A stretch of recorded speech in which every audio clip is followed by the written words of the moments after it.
सैयद वंश तैमूर के आक्रमण ने सल्तनत की शक्ति को क्षीण कर दिया एवं खिज़र खां ने सैयद वंश की स्थापना की।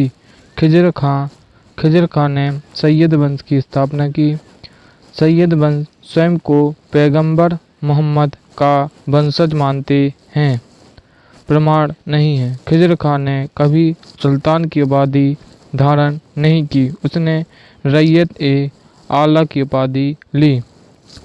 मुबारक शाह खिज़र खां के बाद उसका पुत्र मुबारक शाह गद्दी पर बैठा। मुबारक शाह ने विख्यात इतिहासकार बहिया बिन अहमद सरहिंद को आश्रय दिया। सरहिंद ने तारीख ए मुबारक शाही पुस्तक की रचना की। मुबारक शाह ने शाह की उपाधि धारण की एवं अपने नाम का खुतबा पढ़ाया एवं अपने नाम के सिक्के जारी किए। मोहम्मद शाह के बाद उसका दत्तक पुत्र मोहम्मद शाह गद्दी पर बैठा। मोहम्मद शाह की मृत्यु के बाद उसका पुत्र अलाउद्दीन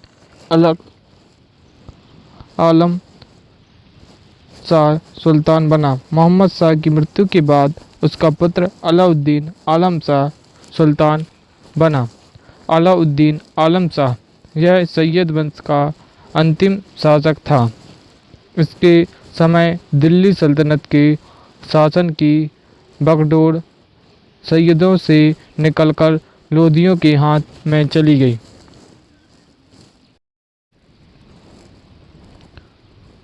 प्रथम अफगान राज्य लोधी वंश स्थापना। लोधी वंश की स्थापना सैयद वंश के अंतिम शासक अलाउद्दीन आलम शाह द्वारा राज्य त्यागने के पश्चात बहलोल लोधी ने की।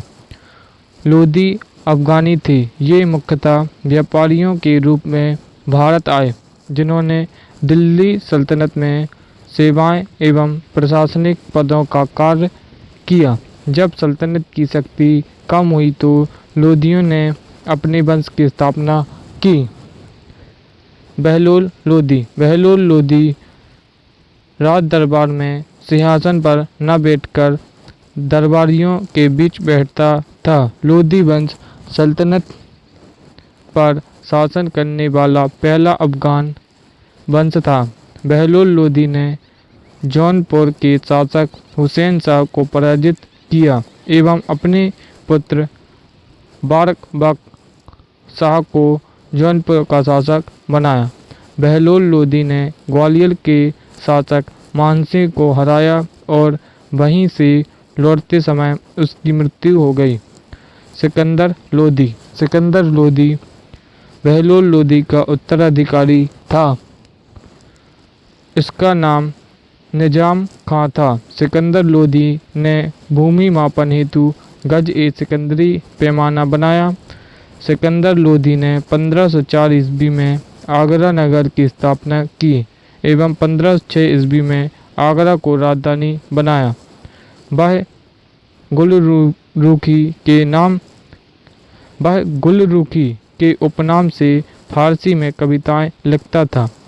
सिकंदर लोधी ने कुतुब मीनार की मरम्मत करवाई।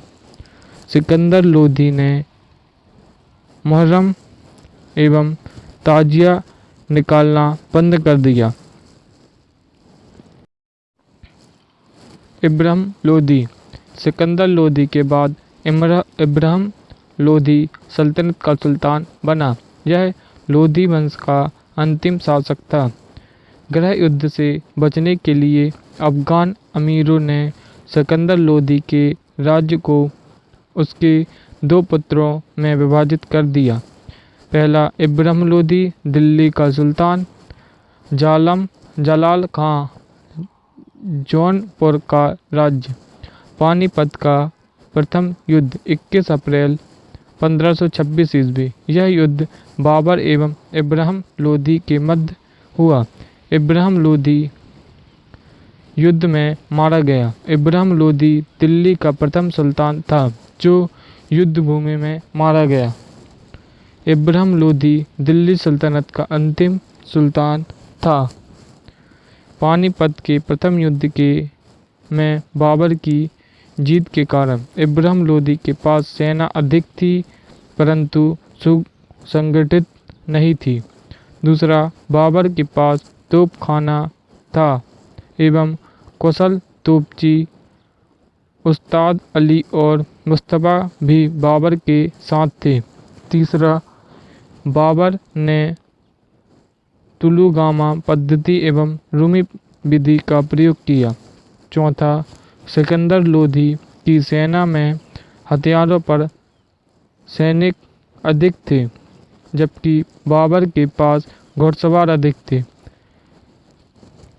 पांचवा, इब्राहिम लोदी एक कुशल सेनानायक पराक्रमी नहीं था। इब्राहिम लोदी ने हमला न करके इंतजार किया एवं बाबर ने रात में आक्रमण किया।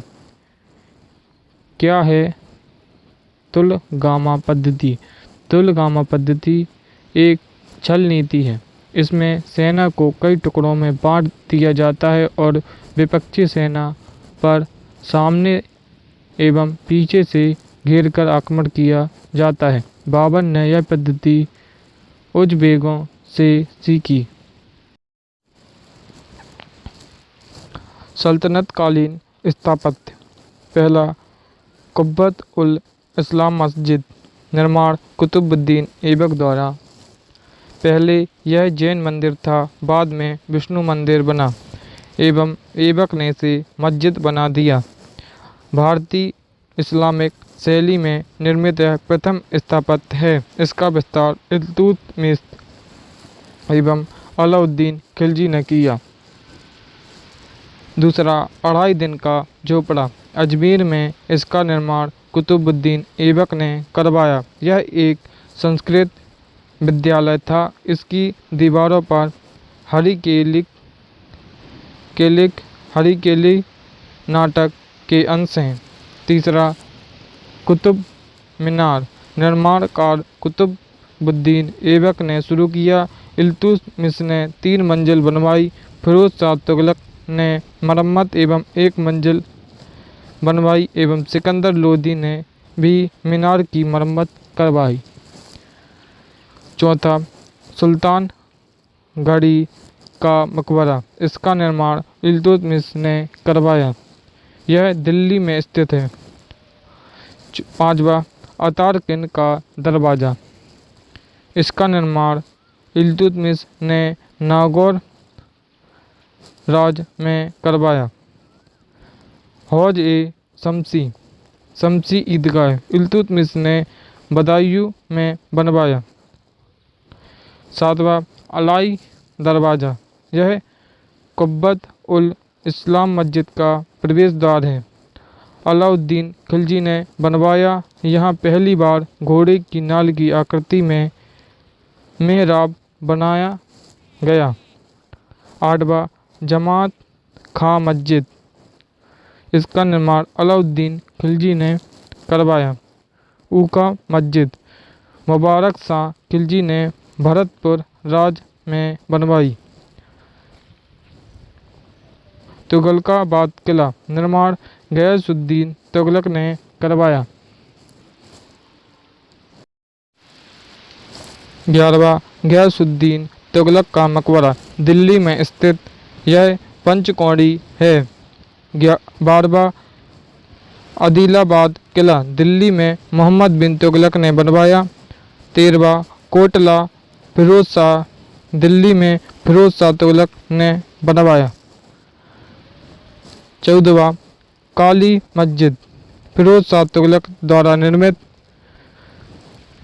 15वां, खान ए जहां तेलागनी मकबरा, निजामुद्दीन में स्थित अष्टकोणी मकबरा है। इसका निर्माण जौना शाह खान ए सादती ने करवाया।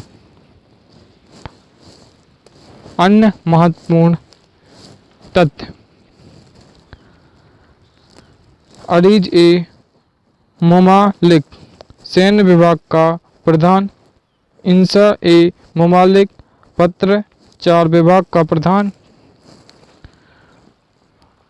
रसालत ए ममालिक विदेश विभाग का प्रधान। मुस्तफू ए ममालिक राज्य व्यय की जांच करना। मुशर्रिफ ए ममालिक राज्य आय की जांच करना। बरीद ए ममालिक गुप्तचर विभाग का प्रधान। बरीद ए ममालिक गुप्तचर विभाग का प्रधान। काजी उल कुजात न्याय विभाग का प्रधान। मुफ्ती धर्म की व्याख्या करने वाला। मुशर्रिफ किसानों से भूमि कर लेने वाला।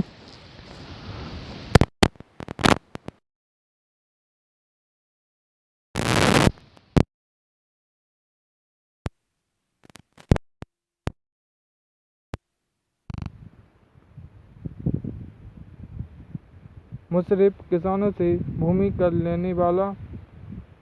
वक्फ वह भूमि जो धार्मिक कार्यों के लिए सुरक्षित कर दी गई हो।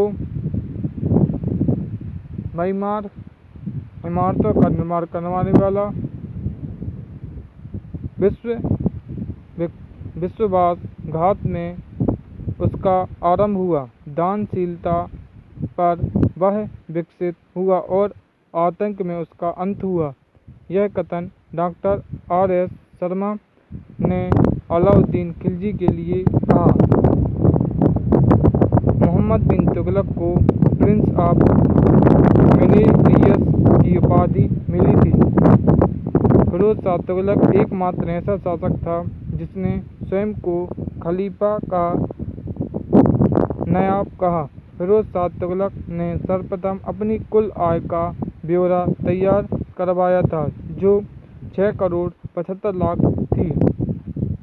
मोहम्मद गौरी ने कहा था, अन्य मुसलमानों के एक बेटा हो सकता है या दो, मेरे